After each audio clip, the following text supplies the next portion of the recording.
Hello mga manay! Welcome to my channel! Ako nga pala si Tinay at kakagising ko lang po at kung nakikita nyo po ay nasa upuan lamang ako nakatulog dahil napuyat na po ako kakagawa ng report namin sa school at ayaw ko pa pong bumangon kasi nananaginip na naman ako na hindi naman katotohanan na akala ko ay may syota ako te. Hanip niyan. Inika-chat nga, wala ako te. Parang pinaglalamayan na naman yung messenger ko. At ayan na nga, ako'y nagmumuni-muni muna. At nang nag-online, akala ko naman maraming nag-chat. Ay te, marami nga, puro naman GC. Oh, sige, aantok pa yan. At ayan na nga, iniisip ko kung saan ako kukuha ng kakainin ko. At dahil wala talagang laman yung ref namin mga te, puro tubig na lang. Nahanap talaga ako ng sugar daddy nito te. At ayan nga, hindi na ako kumain. Sige, may video pa, di naglinis tayo. Pakitang tao tayo eh. Kahit hindi yan naglilinis te.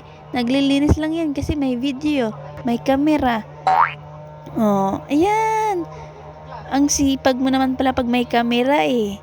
Sana araw-araw na lang may camera para araw-araw malinis yung bahay, di ba? Alam nyo te, may ikwento ako sa inyo. Sobrang hirap pala pag ikaw lang yung sa bahay, no? Kasi sa'yo yung lahat ng trabaho.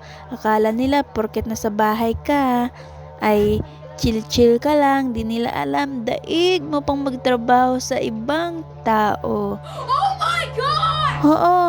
Madaling sabihin na sa bahay ka lang pero ang hirap gawin yung trabaho te. Akalain mo, ayan te, si mama na yung naglaba kasi nga napuyat ako, hindi niya na ako ginising. At ayan na nga te, yung mga sapatos ko ay akin nang ibinilad sa init kasi gagamitin ko yan bukas.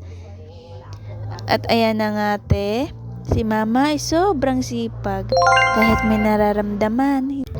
Man, hindi titigil yan. At tinanong ko siya kung kailangan ng tulong. Sabi niya sa bahay na lang daw ako maglinis.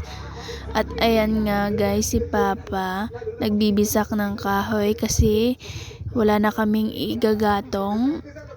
At kaya ko po sila binibidyohan dahil proud na proud ako sa kanila. Wow! At kumakain na nga silang dalawa guys. Simpleng buhay lang ang meron kami at proud na proud ako doon. At hindi ko ikakahiya na mahirap kami dahil pinalaki kami ng magulang namin na masaya at walang inaapakang tao. Kapag ako'y naging sikat na vlogger na, ay tutuparin ko sa isa sa mga hiling nila ang magpatayo kami ng bahay. Wow! At maihahon sila sa kahirapan at hindi na sila magtatrabaho pa. Kaya kapag ako'y sumikat na, pangako ko sa inyo na hindi na kayo magtratrabaho. I love you, Ma. Pa.